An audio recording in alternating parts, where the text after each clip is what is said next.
বিয়েবাড়িতে গিয়ে সবাই কোরমা পোলাও খায় আর আমি খেলাম ক্রাশ, তাও আবার আমার ভাইয়ের বউয়ের বোনের উপর। কিভাবে তা না হয় গল্পে বলবো। চলুন এখন গল্প শুরু করা যাক। ভাই রেডি হন নাই কেন এখনো? এই তো রেডি আমি, চল। চলেন। এই বলে আমরা চলে গেলাম গাড়ির কাছে। আমি আর আমার জেঠাতো ভাই মানে যার বিয়ে, একটা গাড়িতে বসলাম, সাথে ড্রাইভারও ছিল। ভাই এত খুশি খুশি লাগতেছে কেন আপনাকে? আরে তুই বুঝবি না, আগে বড় হ তারপর বুঝবি। প্রেম করে বিয়ে করতেছেন তো তাই এত খুশি, তাই না? চিন্তা করিয়েন না, আমি কিন্তু আপনার শালিকেই বিয়ে করবো, এই বলে দিলাম। তারপরে দেখা যাবে, আগে তো প্রেম কর। করবো তো। আরও কথা বলতে বলতে বিয়ে বাড়িতে চলে আসলাম। আপনারা সকলেই তো জানেন ইটস করোনা টাইম, করোনা, তাই বিয়েটা তেমন ধুমধাম করে হয় নাই। বাড়ির ভিতরে যেতেই চোখ আটকে গেল একটা মেয়ের দিকে। আমি কখনো পরী দেখি নাই, সেটা দেখার খুব শখ ছিল, কিন্তু মেয়েটাকে দেখে আমার পরী দেখার সম্পূর্ণ শখ মিটে গেছে। চেহারাটা ফর্সা এবং মায়ায় ভরা, পরনে ছিল ছাই কালারের একটা জামা, মাথায় ছিল একটা সাদা হিজাব, হালকা মেকআপ ও ঠোঁটে হালকা লিপস্টিক। দেখতে জাস্ট অসাম। এক দেখাতেই ক্রাশ খেলাম। সে এসে সোজা ভাইয়ের গলায় মালা পরিয়ে দিয়ে চলে গেল। আমি তার দিকে এক দৃষ্টিতে তাকিয়ে রইলাম। হঠাৎ ভাইয়ের ডাকে ধ্যান ফিরে মেয়েটাকে খুঁজতে লাগলাম, কিন্তু কোথাও আর দেখতে পেলাম না। মন খারাপ করে বসে পড়লাম ভাইয়ার পাশে। তখনই একটা মেয়ে কণ্ঠে কেউ বলে উঠল, দোলা ভাই অনেক দূর থেকে এসেছেন, এই শরবতটুকু খেয়ে নেন। আমি উপরে তাকিয়ে দেখি সেই পরীটা, থুক্কু সেই মেয়েটা। আমি আবারও তার দিকে তাকিয়ে রইলাম। তখন বুঝলাম সে কিছুটা বিরক্ত অনুভব করতেছে, তাই আর তার দিকে তাকালাম না। মেয়েটি শরবত দিয়ে চলে গেল। তখন আমি বললাম, ভাইয়া, ও ভাইয়া, এই মেয়েটিকে একটু বলবেন? নাম জেনে তুই কি করবি? না তেমন কিছু না, প্লিজ ভাইয়া বলো না নামটা কি। মেয়েটির নাম মেঘলা আক্তার রিমু। তাই নাকি? হুম। ভালো, খুব ভালো। আপনি এইখানে বসেন, আমি ভিতর থেকে ঘুরে আসি। আচ্ছা যা। তখন আমি ভিতরে এসে রিমুকে খুঁজতে লাগলাম, কিন্তু কোথাও পেলাম না। তখন হঠাৎ চোখ গেল একটা রুমের দিকে। দেখি এখানে বউকে সাজিয়ে রাখা হয়েছে। ভাবির সাথে কিছু পিক নিয়ে ভাইকে দেখালাম। এরপর বিয়ের সকল কার্যক্রম শেষ হলো। এতক্ষণ ধরে আমার চোখ একজনকেই খুঁজতেছিল, আর সে কেউ না, সে হলো রিমু। শুনেছি বউয়ের সাথে নাকি বউয়ের দুই বোন যাবে, তাতে আমার মাথা ব্যথা নাই। কিন্তু আমাকে অবাক করে দিয়ে রিমু এসে বরের পাশে বসলো, সাথে আরেকটা মেয়েও আছে। তার মানে রিমু ভাইয়ার শালি। মনে মনে অনেক খুশি হলাম, কারণ আজকে আমার ক্রাশ আর আমি বিয়ের গাড়িতে করে বাড়িতে যাচ্ছি। বিষয়টা ভাবা যায়। তখন ভাইকে বললাম, ভাই সকালের কথা মনে আছে তো? কি কথা? ওই যে বললাম আমার শ্বশুরবাড়ি আর আপনার শ্বশুরবাড়ি একটাই হবে। তাই নাকি? এরপর নতুন ভাবির সাথে কথা বলতে বলতে বাড়িতে চলে আসলাম। বাড়িতে এসে আমি রিমুর আশেপাশে ঘুরতে লাগলাম, কোনো কিছু দরকার আছে কিনা, কিছু লাগবে কিনা। তখন রিমু আমাকে বলল, এই যে শুভ ভাইয়া, এদিকে একটু আসেন তো। জি বলুন, কি বলবেন? আপনার সমস্যাটা কি একটু শুনি। কই কোনো সমস্যা নাই তো, আমার আবার কি সমস্যা হবে? যদি কোনো সমস্যাই না থাকে তাহলে আপনি আমার আশেপাশে এত ঘোরাঘুরি করতেছেন কেন? আপনার কি খেয়ে দিয়ে আর কোনো কাজ নেই? আছে তো, আপনাকে দেখার কাজ। কি? এই রে, কি বলে ফেললাম? কই কিছু বলি নাই তো। আপনি না বললেন আমাকে দেখার কাজ নাকি আপনার? তো এই কাজটা আপনাকে দিল কে বলুন তো দেখি। আরে বেআইন, এসব বাদ দেন তো। আর আপনার কিছু লাগলে আমাকে বলিয়েন, এখন আমি যাই। রিমুকে কোনো কথা না বলতে দিয়ে আমি সেখান থেকে চলে আসলাম। যাক বাবা, বড় বাঁচা বাঁচলাম, তা না হলে আজ বাবার মায়ের খেতে হতো আমার। তখন কে জানি পিছন থেকে বলে উঠল, কিরে শুভ, তুই আবার কি গন্ডগোল করছিস যার কারণে আমি তোকে মারবো? আমি পিছনে তাকিয়ে দেখি বাবা দাঁড়িয়ে আছে। কই আমি আবার কি করলাম? তাহলে যে তুই বললি, যাক বাবা বড় বাঁচান বাঁচলাম, তা না হলে আজ বাবার মার খেতে হতো আমার। ওটা কিছু না, তুমি কি আমাকে খুঁজতেছিলে নাকি? রিমু নাকি আমাদের গেমটা দেখার খুব শখ হয়েছে, তুই গিয়ে একটু ঘুরে আয় তো রিমুর সাথে। আমি যাবো? সত্যি? কেন, তুই কি যাবি না রিমুর সাথে? কি বলো বাবা, আমি কি তোমাকে একবারও বলছি আমি যাবো না? আমি গিয়ে রেডি হইতাছি, তুমি গিয়ে রিমুকে গিয়ে বলো রেডি হইতে। তাড়াতাড়ি রেডি হয়ে আয়। জি বাবা। এরপর আমি গিয়ে রেডি হয়ে গেলাম। কিছুক্ষণ পর আমি নিচে এসে দেখি রিমু বসে আছে, পরনে একটা খয়েরি কালারের লম্বা জামা, সাদা হিজাব, মুখে হালকা মেকআপ ও ঠোঁটে হালকা গোলাপি লিপস্টিক লাগানো। যা দেখে আমি আবার ক্রাশ খেয়েছি রিমুর উপর। আমি হাঁ করে তাকিয়ে আছি রিমুর দিকে। এটা দেখে ভাইয়া বলল, কিরে, তুই আর রিমু দেখি একই কালারের জামা পরছস? আরে ভুল করে মিস্টেক করেছি, আমি কি জানতাম সে খয়েরি কালারের জামা পরেছে? যদি জানতাম তাহলে কি আর খয়েরি কালারের পাঞ্জাবিটা পরতাম? তখন ভাই আমার কানের কাছে এসে বলল, যাই বলিস, তোকে কিন্তু আজকে অনেক সুন্দর লাগতেছে। রাস্তায় সাবধানে চলিস, আর কয়টা প্রপোজ পাস সেটা এসে আমাকে কিন্তু বলবি। আরে ভাইয়া তুমিও না। হইছি, আর লজ্জা পেতে হবে না। আচ্ছা, এই বলে আমি আর রিমু বেরিয়ে ঘুরতে বের হলাম। সেখানে এমন কিছু হবে যেটা আমি ভাবতেও পারি নাই। রিমু এমন কিছু করলো যেটা দেখে আমি অবাকের চরম মাত্রায় পৌঁছে গেছি। আমি আর রিমু রাস্তা দিয়ে হাঁটতেছিলাম, তখন হঠাৎ রিমু বলে উঠল, এই শুভ, একটু গাছটার পেছনে চলো তো। কেন? আগে চলো তো সেখানে। এরপর আমি আর রিমু একটা গাছের পিছনে গেলাম। তখন রিমু কাকে জানি কল করছে। তার কথাটা ছিল এই রকম, ওই রাজ, তুমি এখন কই আছো? কি বলো তা শুনতে পাচ্ছি না। ও আচ্ছা, তো তুমি কি এখন একা আছো নাকি তোমার সাথে আরো কোনো মেয়ে আছে? কি বলো তা শুনতে পাচ্ছি না। ও আচ্ছা, ভালো। এই বলে আমি আর রিমু চলে গেলাম একটু সামনে। সেখানে একটা ছেলে ও একটা মেয়ে রাস্তার পাশে বসে আছে। রিমু সেখানে গিয়েই ওই ছেলেটার গালে 2টা থাপ্পড় দিয়ে বলতে লাগলো, এই তোমার পরীক্ষার পড়া? এই তুই একা একা বসে পড়তেছস? তুমি এখানে কি করো? তুই আর আমাকে তুমি করে বলবি না। আজকে থেকেই আমাদের ব্রেকআপ। তুই আমার সাথে আর কোনো যোগাযোগ করবি না। তুমি আমার কথাটা একটু শোনো। কি শুনবো তোর কথা? কি শুনবো? এই বলে আরেকটা থাপ্পড় মারলো। তখন রাজের পাশের মেয়েটা বলতে লাগলো, আরে রিমু আপু, তুমি আমার জামাইকে এভাবে মারছো কেন? কি? রাজ তোমার জামাই? গত মাসে আমাদের বিয়ে হয়েছে। ও ভাই, মারো মুঝে, মারো মারো মুঝে, মারো। ये क्या मजाक हो रहा है? কি হলো তোমার আপু? এই বাটপাটটার বউ থাকার পরেও আমার সাথে প্রেম করছে? কি? তুমি রিমু আপুর সাথে প্রেম করছো? এই বলে রাজকে একটা থাপ্পড় মেরে চলে যায়। আমি তো ব্যাককলের মতন তাদের কাহিনী দেখতেছি আর হাসতেছি, এবং রাজকে মন থেকে ধন্যবাদ দিতে থাকি, কারণ তার আজকের কাহিনীর জন্যই রিমু আবারও সিঙ্গেল হয়ে গেছে। তখনই রিমু আমাকে ডাক দিল। এই শুভ, এখান থেকে চলো, এখানে থাকতে আমার ভালো লাগতেছে না। এই বলে হাঁটা শুরু করলো। আমি রিমুর চোখের কোণে পানি দেখতে পেলাম। কিছু দূর যাওয়ার পর রিমুকে বললাম, রিমু প্লিজ মন খারাপ করো না, দেখো যা হওয়ার তা হয়ে গেছে। এইটা বলার সাথে সাথে রিমু আমাকে জড়িয়ে ধরে কান্না করতে লাগলো। রিমু যখন আমাকে জড়িয়ে ধরলো তখন আমার কাছে মনে হতে লাগলো যেন আমার শরীর দিয়ে কারেন্ট প্রবাহিত হয়ে গেছে। আমি নির্বাক হয়ে গেছি। আমি রিমুকে সান্ত্বনা দিয়ে বললাম, দেখো রিমু, তুমি আর কান্না করো না, যা হওয়ার তা হয়ে গেছে। সে তোমাকে ভালোবাসতো না, তাই তোমার সাথে এই রকম ছলনা করতে পারছে। তুমি প্লিজ কেঁদো না, আর তুমি আবার প্রথম থেকে শুরু করো, দেখবে সব ঠিক হয়ে যাবে।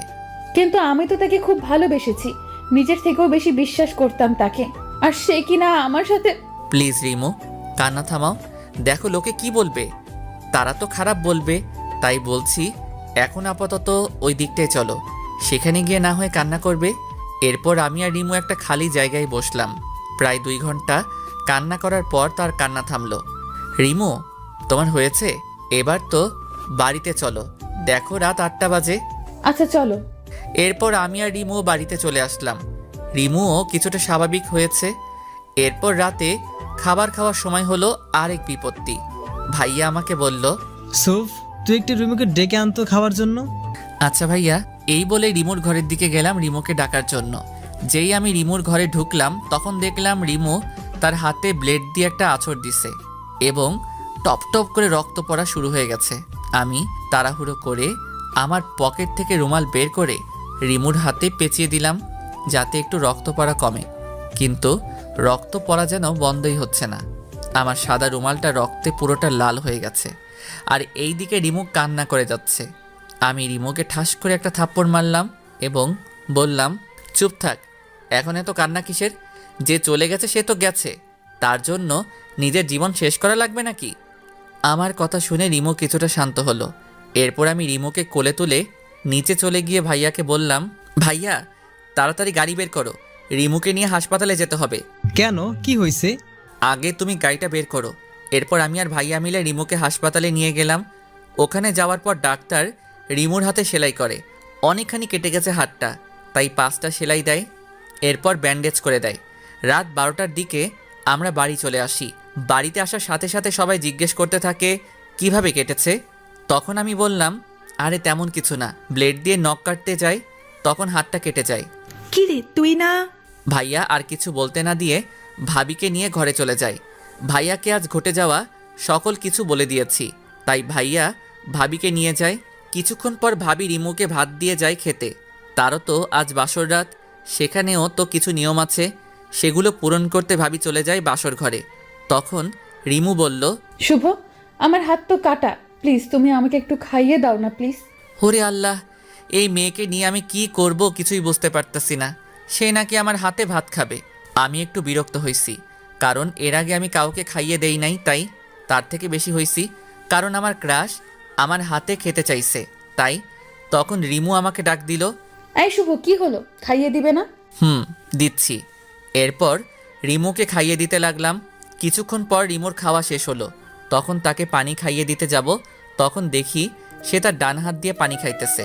আরে রিমুর তো বাঁ হাত কেটেছিল, আর সে তো ডান হাত দিয়ে সহজেই খেতে পারত। তখন আমি কিছুটা রাগী কণ্ঠে রিমুকে বললাম, এটা কি হলো? কই, কি আবার হবে? তোমার ডান হাতটা তো ভালো, তাহলে তুমি আমার হাতে খেলে কেন?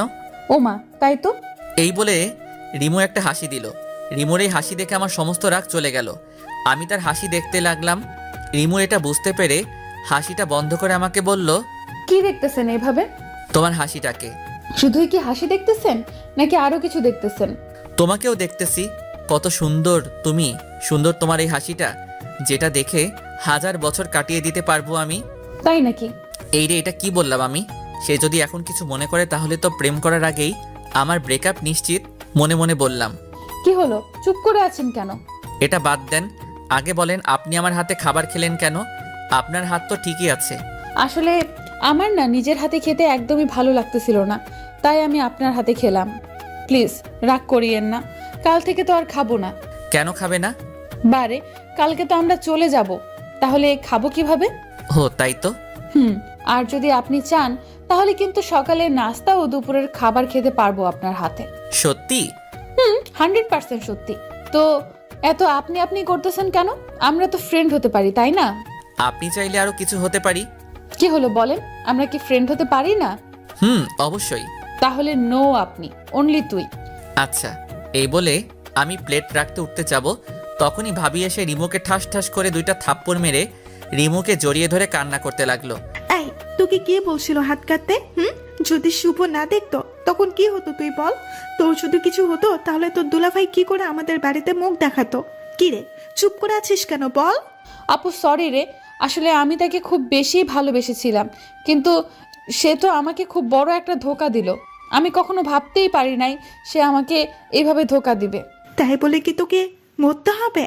তখন আমার মাথা একটুও কাজ করতেছিল না, তাই এরকম একটা ভুল পদক্ষেপ নিয়েছি। ভাবি, যেটা হয়ে গেছে সেটাকে নিয়ে আর কথা বলে কি হবে? বাদ দেন তো। আর আপনি গিয়ে এখন ভাইয়ার কাছে যান। আর আজকে আপনাদের জীবনের সুখের দিন, এই দিনে কি কেউ কান্না করে? আর এমনিতে এখন রাত প্রায় 1:30 বাজতে চললো, কাল সকালে আবার উঠতে হবে তো। আচ্ছা যাচ্ছি। এরপর ভাবি চলে গেল, কিন্তু রিমু কান্না করেই যাচ্ছে, যেটা আমার মোটেও সহ্য হচ্ছে না। তাই আমি আবার রিমুর পাশে গিয়ে বসলাম এবং বলতে শুরু করলাম, এই তুমি এইভাবে কান্না করতেছো কেন? যা হওয়ার হয়ে গেছে, তুমি এখন ঘুমাও। আমার ঘুম আসছে না। আমি মাথায় হাত বুলিয়ে দেই। দাও। আমি রিমুর মাথায় হাত বুলিয়ে দিচ্ছি আর রিমুর মুখের দিকে তাকিয়ে আছি। তার চেহারাটা কত মায়াবী। এই মায়াবী কন্যাকে যদি আমার বউ হিসেবে পেতাম তাহলে খুব ভালোবাসতাম তাকে, কিন্তু সে কি কখন আমাকে ভালোবাসবে? এইসব ভাবতেছি, তখন দেখি যে রাত 2:13 বাজে। এইদিকে রিমুও ঘুমিয়ে গেছে, আমারও খুব ঘুম পাচ্ছে, তাই আমি আমার রুমে গিয়ে ঘুমিয়ে গেলাম। সকালে কারো ডাকে ঘুম ভাঙলো আমার, তাকিয়ে দেখি আব্বু ডাকছে। এই শুভ, তোর এত ঘুম কিসের? রাতে কি ঘুম আসনি? চুরি করতে গেছিলি নাকি? না তো, এই যে উঠতেছি। আমি ঘড়িতে তাকিয়ে দেখি যে এখন 9:30 বাজে, তাই তাড়াতাড়ি ফ্রেশ হয়ে রিমোকে দেখতে গেলাম। দেখি রিমো খাটের উপর বসে আছে আর কার সাথে যেন কথা বলতেছে। আমি তার চেহারাটা দেখতে পাচ্ছি না।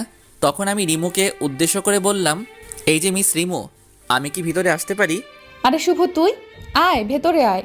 আমি ভিতরে গিয়ে দেখি রাজ বসে আছে এবং পাশে রাজের বউ বসে আছে। তাদের দেখে আমার মনটা খারাপ হয়ে গেল, কিন্তু রিমোর কথা শুনে বুঝলাম রাজ ক্ষমা চাইতে আসছে এবং রিমুও তাকে ক্ষমা করে দিয়েছে। রিমু মন থেকেও খুব ভালো, কারণ যদি ভালো না হতো তাহলে কি ক্ষমা করে দিত? না, অন্য কোনো মেয়ে হলে ক্ষমা করতো না। তারা চলে গেছে, আমি রিমুকে জিজ্ঞাসা করলাম, এই তোর হাত ফ্রেশ হইছে? না রে, নাস্তা করছস? না রে, একটু করে দে তো। এই যে খাবার, আপু সকাল 8টার সময় খাবার দিয়ে গেছে, তুই খাইয়ে দিবি বলে এখনো খেতে পারিনি। এখন তাড়াতাড়ি খাইয়ে দে তো, ওষুধ খাওয়া লাগবে তো। দিচ্ছি। এই বলে রিমুকে খাইয়ে দিতে লাগলাম। তাকে খাইয়ে দিতে আমার খুব ভালো লাগতেছিল। আমি ভাবতেছিলাম যদি সারা জীবন এইভাবে তাকে খাইয়ে দিতে বললে আমি তাকে খাইয়ে দিতে পারবো। আউচ, ব্যথা পাইছি তো। রিমু শয়তানি হাসি হাসতেছে, যেটা দেখে আমি আবারও রিমুর প্রেমে পড়ে গেলাম। আচ্ছা সরি, আর দেবো না। ওকে। খাবার শেষে ওষুধ খেলো এবং তাকে ঘুমাতে বলে আমি নিচে এসে নাস্তা করতেছি। এমন সময় ভাইয়া এসে বলল, কিরে, আমার শালিকাকে তোর বুঝি খুব পছন্দ হয়েছে? আমি কিছুটা লজ্জা মিশ্রিত কণ্ঠে বললাম, আরে ভাইয়া তুমিও না। বুঝি বুঝি, সব বুঝি, চিন্তা করিস না, হেল্প লাগলে বলবি, হেল্প করার চেষ্টা করব। আচ্ছা ভাইয়া, দেখো তোমাকে ভাবি ডাকছে। যাচ্ছি। দুপুরে বউ ভাতের কার্যক্রম শেষ হয়েছে। খুব ব্যস্ত থাকার কারণে দুপুরবেলা রিমুকে খাইয়ে দিতে পারিনি, যার কারণে সে যাওয়ার সময় আমাকে বলে যায়নি। ভাবির লোকেরা চলে গেল। ভাবি আর ভাইয়া কালকে যাবে। এই রে, কত বোকা আমি! আমি তো রিমুর কাছ থেকে তার ফোন নাম্বার কিংবা ফেসবুক আইডি কিছুই নেই নাই। তাহলে আমি তার কাছ থেকে ক্ষমা চাইবো কিভাবে? না, কালকে যে করে হোক রিমুদের বাড়িতে গিয়ে তার কাছে ক্ষমা চাইতে হবেই হবে। দিনটা কোনো রকমে পার করলাম। সারাদিন রিমুকে প্রচুর মনে পড়ল। রাতে আমি আমার ব্যাগ গুছিয়ে ভাইয়ার আশেপাশে ঘুরতে লাগলাম। যদি একবার আমাকে বলে, কিরে শুভ যাবি আমাদের সাথে গেলে চল, কিন্তু ভাইয়া একেবারে বলল না, তারা তাদের মতন ব্যাগ গোছানো নিয়ে ব্যস্ত। আমি যেই আমার রুমে আসতে যাব তখনই ভাইয়া আমাকে ডাক দিল। এই শুভ, শোন। আমি তো খুব খুশি হয়ে ভাইয়াকে বললাম, কি? ভাইয়া আমি যাবো। তুই কই যাবি? না কিছু না। কি বলবে বলো? আমার ঘুম পাচ্ছে। আসলে আমার খুব পানি পিপাসা পেয়েছে, আর এখানে পানিও নেই। এখন যদি তুই আমাকে একটু পানি পান করাইতি, তোর অনেক সব হতো আর কি। তুই আসলে একটা বজ্জাত। আমি সেই কখন থেকে তোমার আশেপাশে ঘুরঘুর করছি আমাকে তোমাদের সাথে নিবে বলে, তা না আমাকে বলতেছে এখন তাকে পানি খাওয়াতে। দূর, ভালো লাগে না। কিরে, যা না একটু। যাচ্ছি তো। ভাইয়া তো আমার কাহিনী দেখে মুচকি মুচকি হাসতে লাগলো। আমি বুঝলাম না এখানে হাসির কি হলো। এরপর ভাইয়াকে পানি দিয়ে আমি আমার রুমে গিয়ে শুয়ে পড়লাম। আজ কেন জানি ঘুম আসছে না, বারবার শুধু রিমুর কথাই মনে পড়ে যাচ্ছে। অন্যদিন হলে এতক্ষণে ঘুমিয়ে যেতাম। রিমুকে নিয়ে ভাবতে ভাবতে কখন যে ঘুমিয়ে গেলাম সেটা জানি না। সকালে ভাবির ডাকে ঘুম ভাঙলো। আমি চোখ খুলে ভাবিকে দেখেই ভাবিকে বলতে লাগলাম, কি ভাবি, এখনো যাওনি কেন? কি আর করার দেবর, তোমার ভাই তো আমাকে নিয়ে যায়নি এখনো, তাই আর যাওয়া হয়নি। ও আচ্ছা। এরপর আমি ফ্রেশ হতে চলে গেলাম। ফ্রেশ হয়ে নিচে গিয়ে দেখি ভাইয়া রেডি হয়ে বসে আছে, ভাবিও রেডি। তাদের দেখে আমার মুখটা কালো হয়ে গেল। আমি যেতে পারবো না তো, তাই আর কি। কিরে, তুই এখনো রেডি হস নাই কেন? আমি রেডি হব কেন? কেন হবি মানে? তুই যাবি না? আমি আবার কই যাবো? কেন আমাদের সাথে তুই যাবি না? ভাইয়ার কথা শুনে তো আমার তো খুব আনন্দ লাগতেছে। লুঙ্গি ড্যান্স দিতে ইচ্ছে করতেছে। আমার পরনে লুঙ্গি ছিল, ভাবছিলাম একবার লুঙ্গি ড্যান্স দিয়েই দেই। তারপর ভাবলাম এখানে অনেক লোক আছে, আমি না হয় আমার রুমে গিয়েই দিবনি। এখন দেওয়া যাবে না। আমি ওখানে গিয়ে কি করবো? কিছু করা লাগবে না, তুই গিয়ে তাড়াতাড়ি রেডি হয়ে নে, এমনিতেই অনেক দেরি হয়ে গেছে। আমি আর কিছু না বলে সোজা আমার রুমে চলে আসলাম। এসেই প্রথমে আমার লুঙ্গি ডান্সটা কমপ্লিট করে রেডি হয়ে নিচে চলে গেলাম। নিচে যাওয়ার পর ভাবি বলতে লাগলো, দেখি দেখি আমার দেবরটাকে নজর ফোঁটা দিয়ে দেই, যাতে কেউ নজর না দেয়। আরে ভাবি তুমিও না। হয়েছে হয়েছে, আর লজ্জা পেতে হবে না, চল তাড়াতাড়ি। এরপর আমরা চলে আসলাম ভাবিদের বাড়িতে। আমি তো ভাবিদের বাড়িতে এসে রিমোকে খুঁজতে লাগলাম, কিন্তু কোথাও দেখতে পেলাম না। দূর, যার জন্য এখানে আসলাম তাকেই তো দেখতে পাচ্ছি না। তখনই কে জানি পিছন থেকে বলে উঠল, বাবা তুমি কেমন আছো? আমি পিছন ঘুরে তাকিয়ে দেখি ভাবির আব্বু। জি আঙ্কেল, ভালো। আপনি কেমন আছেন? ভালো আছি। তোমাকে কি বলে যে ধন্যবাদ দেব সেটা আমার জানা নেই। কেন আঙ্কেল, ধন্যবাদ কেন? বাবা তোমার জন্যই তো আজ আমার মেয়ে বেঁচে আছে। থাক না আঙ্কেল, ওই বিষয়টা বাদ দেন। আচ্ছা আচ্ছা আঙ্কেল, রিমু এখন কেমন আছে? আগের থেকে অনেক সুস্থ আছে, কিন্তু কিন্তু কি আঙ্কেল? আসলে বাবা, রিমু আসার পর থেকে কারোর সাথে কথা বলে নাই, এবং কালকে থেকে আজ পর্যন্ত কিছুই খায় নাই। কি বলেন আঙ্কেল, এখনো খাই নাই? আচ্ছা আঙ্কেল, একটা প্লেটে খাবার এনে দেন, আমি গিয়ে ওকে খাইয়ে দিচ্ছি। এরপর আঙ্কেল খাবার এনে দিয়ে রিমুর রুমে নিয়ে গেল। আমি আঙ্কেলকে চলে যেতে বললাম, তাই আঙ্কেলও চলে গেল। এরপর আমি রিমুকে উদ্দেশ্য করে বলতে লাগলাম, কিরে ঘরে আসতে দিবি? রিমু আমার দিকে তাকিয়ে আবার অন্যদিকে মুখ ঘুরিয়ে নিয়ে বলল, কেন এসেছেন এখানে? আমি রিমুর কাছে এসে হাঁটু গেড়ে বসে আমার কান ধরে বললাম, এই দিকে তাকাও। আমি সরি, আর হবে না। হয়েছে হয়েছে, আর কানে ধরতে হবে না, যাও, ক্ষমা করে দিয়েছি। তুই নাকি আজকে কিছুই খাস নাই, আর কালকেও নাকি কিছুই খাস নাই। আমি খাবার খাইয়ে দিতে দিতে বলতে লাগলাম, দেখ যা হওয়ার তা হয়ে গেছে, এখন মন খারাপ করে কি হবে? তুই যদি এমন করস তোর বাবা মাও তো কষ্ট পাবে, তাই না? নিশ্চুপ হয়ে খাচ্ছে আর আমার কথায় মাথা নাড়াচ্ছে। খাবার শেষে আমি রিমোকে বললাম, এইবার আমি আর তোকে খাইয়ে দিতে পারবো না। 2 দিন পর তো তোর জামাইয়ের বাড়িতে যাবি, তখন যদি সে জানতে পারে আমি তোকে খাইয়ে দিছি, তখন সে তো আমাকে মেরে ফেলবে। রিমু কিছুই বলল না, শুধু একটু জোরপূর্বক হাসি দিল। আমি রিমুর রুম থেকে চলে আসলাম। বিকেলবেলা ছাদে দোলনায় বসে আছি। ছাদটা খুব সুন্দর করে সাজানো আছে, এক পাশে ফুল গাছ দিয়ে ভরপুর আর অন্য পাশে কিছু সবজি গাছ লাগানো, আর এই পাশে একটা দোলনা আছে আর চেয়ার রাখার জায়গা আছে। এখানে বসে আড্ডা দিতে খুব মজা হয় বলে মনে হইতেছে। এইসব ভাবতেছি, ঠিক তখনই রিমু আমার পাশে এসে বসলো এবং বলল, কিরে, কি ভাবিস? কিছু না। একটা কথা বলি? বলো। সত্যি কথা বলবি কিন্তু। বলো, কি বলবো? রিমু এমন কিছু বললো যা আমি ভাবতেও পারি নাই। তুই কি কারোর সাথে রিলেশন করস? করি না তো, কিন্তু কেন? এমনি। আচ্ছা, কাউকে পছন্দ করস? সত্যি বলবো নাকি মিথ্যা বলবো? তুই সত্যি বলবি। করি, বাট সে করে কিনা জানি না। তাই বুঝি। তো মেয়েটা কে শুনি? জোর করে একটা হাসি দিয়ে বলল কথাটা। তুই চিনস? আমি চিনি। হুম। নাম কি তার? বলবো না। কেন বলবি না? দেখি আমি তোদের মিট করাতে পারি কিনা। আমি জানি তুই পারবি না, সো বলে কোনো লাভ নেই। ওকে, বলিস না। তুই তো আমাকে ফ্রেন্ড মনে করিস না। থাক তুই, আমি গেলাম। একদমই কথাগুলো বলে ছাদ থেকে নামতে যাবে, তখনই আমি তাকে ডাক দিয়ে বললাম, মেয়েটার নাম বলতে পারি এক শর্তে। কি শর্ত? প্রথমত আমাকে ভুল বুঝবি না, আর আমাদের বন্ধুত্বটা কিন্তু থাকবে। ঠিক আছে, এবার নাম বল। মেয়েটার নাম হচ্ছে রিমো, মানে তুই। কি? সত্যি আমি তোকে খুব খুব খুব ভালোবাসি, আর জানি তুই আমাকে ভালোবাসতে পারবি না, কারণ তুই অন্য একজনকে ভালোবাসোস। তাই এখন প্লিজ আমাদের বন্ধুত্বটা নষ্ট করে দিস না। কথাগুলো আমি একদমই বললাম নিচের দিকে তাকিয়ে। রিমু কিছুক্ষণ চুপ থেকে বলল, কখনো কষ্ট দিবি না তো? আমার জীবন থাকতে না, আর তোমাকে তো আমি আমার শরীরেরই একটা অংশ মনে করি, তো আমি কিভাবে তোমাকে কষ্ট দিব? নিজের শরীরকে কি কেউ ইচ্ছে করে কষ্ট দেয় নাকি? তুই প্রমিস কর কখনো ছেড়ে যাবি না আমায়। কথা দিলাম। তো এবার আমারে প্রপোজ কর। করতে পারবো না। কেন করব? আমার লগে প্রেম করবা, মাগার তুমি আমারে প্রপোজ করবা না, এটা হইব নাকি? তাই বুঝি? তাই। এখন তাড়াতাড়ি আমারে প্রপোজ কর, তা না হলে আমি গেলাম। আচ্ছা বাবা, করতেছি। তো ফুল কই? ফুল ছাড়া কেমনে করবা? ফুলও লাগবো? লাগবে। দাঁড়াও, ব্যবস্থা করতেছি। এরপরে আমি পকেট থেকে একটা কাগজ বের করলাম, সেটা দিয়ে কাগজের একটা শাপলা ফুল বানিয়ে রিমুর সামনে হাঁটু গেড়ে বসে বলতে লাগলাম, আমি জানি না কিভাবে ভালোবাসাতে হয়, কারণ আমি কখনো কাউকে আমার জীবনসঙ্গী হিসেবে ভালোবাসিনি। আমি ভালোবাসতে চাই তোমাকে, আমি খুশি রাখতে চাই তোমাকে সব সময়। তুমি রাগ করলে তোমার রাগ ভাঙাতে চাই আমি হতে চাই আমার তোমার মনের মতো। Because I love you Rimu, I really really really and really love you. Do you love me Rimu? I do, and I love you too Shubho. এই বলে আমার হাত থেকে ফুলটা নিল এবং বলল, প্লিজ কখনো ছেড়ে যেও না আমাকে, কখনো যাবো না। রিমু তখন আমাকে জড়িয়ে ধরল। তখন আমার মনে হচ্ছিল আমার শরীর দিয়ে যেন কারেন্ট বয়ে যাচ্ছে। সে এক অন্যরকম ফিলিংস। এই তুমি কি করছো? ছাড়ো আমাকে, কেউ দেখে ফেলবে তো। দেখলে দেখুক, তাতে আমার কি। তখনই কেউ একজন পেছন থেকে হাতে তালি দিয়ে উঠল। তখন রিমু আমাকে ছেড়ে দিল। পিছনে তাকিয়ে দেখি কেউ একজন দাঁড়িয়ে আছে। এরপর ভালো করে তাকিয়ে দেখি এ তো ভাইয়া, তার মানে ভাইয়া আমাদের দেখেছে। তখন ভাইয়া বলল, বাহ বাহ বাহ, খুব ভালো।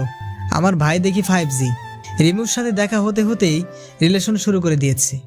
না ভাইয়া, আসলে রাখ তোর ভাই, আমি তো ভাবছিলাম তুই মজা করছিলি, এখন তো দেখি সত্যি সত্যি তুই রিমুর সাথে প্রেম করতেছস। আসলে জিজু হয়েছে কি, আর তুমি কেমন মেয়ে, তোমাকে প্রপোজ করার সাথে সাথে কি তোমার অ্যাকসেপ্ট করতে হবে? কিছুদিন তাকে ঘোরাবা, এরপরে না হয় রিলেশন শুরু করতা। এইটা বলে ভাইয়া হাসতে শুরু করলো। আমি তো পুরাই ভ্যাবাচাকা খেয়ে গেছি। ভাইয়া এটা বলে কি? তার মানে কি ভাইয়া আমাদের মেনে নিয়েছে? রিমু জানো, তোমার বোনের পিছনে আমি 6 মাস ঘুরেছি, এরপর সে আমার সাথে রিলেশন শুরু করেছে। আর তুমি? এই ভাইয়া আমাকে মেনে নিছে দেখে তোর সমস্যা হইতেছে কি? যাও, তুমি গিয়া ভাবির কাছে থাকো, আর আমি আমার পরিটাকে নিয়ে থাকি। যাও তো এখান থেকে। রিমু তো লজ্জায় লাল হইয়া যাইতেছে। এরপর ভাইয়াকে এক প্রকার জোর করে ঘরে পাঠিয়ে দিলাম আর রিমুকে আবার জড়িয়ে ধরলাম। এইভাবে দিনগুলি যেতে লাগলো। দেখতে দেখতে 6 মাস কেটে গেল আমাদের রিলেশনের। এর মাঝে ঝগড়া, ঘুরতে যাওয়া, একে অপরকে খাইয়ে দেওয়া তো ছিলই। আজ শুক্রবার বন্ধুরা সবাই মিলে ঠিক করলাম আজকে ঘুরতে যাবো। সবাই সবার গার্লফ্রেন্ডকে নিয়ে যাবে, তাই আমিও রিমুকে কল দিলাম আমাদের সাথে যাওয়ার জন্যে। টুট টুট টুট। হ্যালো শুভ, বলো। জানো তুমি কি করতেছো? এই তো শুয়ে আছি। তুমি কি করতেছো? এই তো কিছু না। আচ্ছা তুমি কি আজকে ফ্রি আছো? না তো, কিন্তু কেন? আসলে আমরা সব বন্ধুরা মিলে ঠিক করছিলাম আজ সবাই সবার গার্লফ্রেন্ডকে নিয়ে একসাথে ঘুরতে যাব, তাই আর কি। ও সরি জান, আজ আমি যেতে পারবো না, প্লিজ রাগ করিও না। আজ না আমি একটু অসুস্থ, তাই আর কি। কি হয়েছে তোমার? না তেমন কিছু না, সামান্য একটু জ্বর। আচ্ছা বাই, পরে কথা বল মনে। ওকে বলে কলটা কেটে দিলাম। কি আর করার, আমি মনটা খারাপ করে ঘরে শুয়ে রইলাম 2 ঘন্টা। তখন সিফাত কল করে যা বলল তা শুনে তো আমার মাথায় আকাশ ভেঙে পড়ল। রিমু সে আমার সাথে এমনটা কেন করলো? আমি তো তাকে সত্যি ভালোবেসেছিলাম, তো সে আমার সাথে এমন কেন করলো? 2 ঘন্টা পর সিফাত কল করে বলল, দোষ, তোর গার্লফ্রেন্ড রিমু কই রে? কেন রে? তোকে বলতে বলছি, তুই তাড়াতাড়ি বল। সে তো অসুস্থ, বাসায় নাকি শুয়ে আছে। তাই নাকি? কেন রে? রিমু কি তোরে সত্যি ভালোবাসে? বাসে তো। কেন, কোনো সন্দেহ আছে নাকি? দাঁড়া, তোকে একটা পিক পাঠাইতাছি, ওটা দেখে তুই বল তোকে সে কতটা ভালোবাসে। এরপর সিফাত আমাকে একটা পিক পাঠায়, যেটা দেখে আমার মাথায় আকাশ ভেঙে পড়ে। পিকটা ছিল এইরকম, যেখানে রিমু একটা ছেলের সাথে পার্কে বসে আছে, তাও আবার খুব কাছাকাছি বসে আছে। এটা দেখার পর আমি পুরো বাকরুদ্ধ হয়ে গেছি। আমার মাথা কাজ করা বন্ধ হয়ে গেছে। যাকে আমি এতটা ভালোবাসতাম সে কি করে আমার সাথে এমনটা করতে পারলো? আমার শরীরটা মনে হয় নিস্তেজ হয়ে যাইতেছে। হঠাৎ মাটিতে পড়ে গেলাম, আর কিছু মনে নেই। চোখ খুলে দেখি আমি শুয়ে আছি বিছানার উপরে। চারিদিকে অন্ধকার হয়ে গেছে, আমার পাশে কেউ নেই। ঘড়ির দিকে তাকিয়ে দেখি রাত 3টা বাজে। বিছানা থেকে উঠতে যাব, তখন দেখি মাথাটা ব্যথা করতেছে, উঠতে পারলাম না। পাশে মোবাইলটা রাখা, মোবাইলটা হাতে নিয়ে দেখি রিমু আমাকে 50টা কল দিয়েছে। রিমুর নামটা আমার ফোনের স্ক্রিনে দেখে আমার রাগটা আরও বেশি বেড়ে গেল। আমি তো তার সাথে ছলনা করিনি, সে আমার সাথে কেন করলো এমনটা? সে যদি আমাকে ভালো নাই বাসে তাহলে আমাকে বলে দিত। সে আমাকে ভালোবাসে না, তাহলে এমন ছলনা করলো কেন? না, আর না, এই মেয়েকে আমি আর ভালোবাসবো না। এইসব চিন্তা করতেছি, আর তখন মাথা ব্যথা আরও বেড়ে গেল। আমি আবারও জ্ঞান হারিয়ে ফেললাম। আমি চোখ খুলে দেখি আমার পাশে মা বসে আছে। চারিদিকে তাকিয়ে দেখি ভাইয়া, ভাবি এবং তাদের পাশে রিমো দাঁড়িয়ে আছে, আর তার চোখগুলো ফোলা দেখা যাচ্ছে, হয়তো রাতে কেঁদেছে। সে কান্না করবে কেন এটা আমি বুঝলাম না। তখন আম্মু বলে উঠল, কিরে বাবা, এখন তুই কেমন আছিস? এই তো ভালো। তোর কি হয়েছিল? জ্ঞান হারিয়ে মাটিতে পড়েছিলি কেন? জানি না আম্মু, হঠাৎ মাথা ব্যথা শুরু হলো, এরপর আর কিছু মনে নেই। তো আমি খাটের উপর আসলাম কিভাবে? তোকে রাতে খাবার খাওয়ার জন্য আমি ঘরে ডাকতে যাই, তখন দেখি তুই মেঝেতে পড়ে আছিস। তখন তোর বাবা আর তোর ভাই তোকে খাটে শুইয়ে দেয়। ও আচ্ছা, আম্মু তোমরা রুম থেকে একটু বাইরে যাও তো, আমি রিমুর সাথে কিছু কথা বলবো। আমার কথা শুনে সবাই রুম থেকে চলে গেল, শুধু রিমু দাঁড়িয়ে আছে। তখন আমাকে বলল, কেমন আছো? আমি কেমন আছি তা জেনে তোর কি? তুই গিয়ে তোর নতুন প্রেমিকের সাথে থাক। এসব তুমি কি বলছো? কেন তুই বুঝিস না?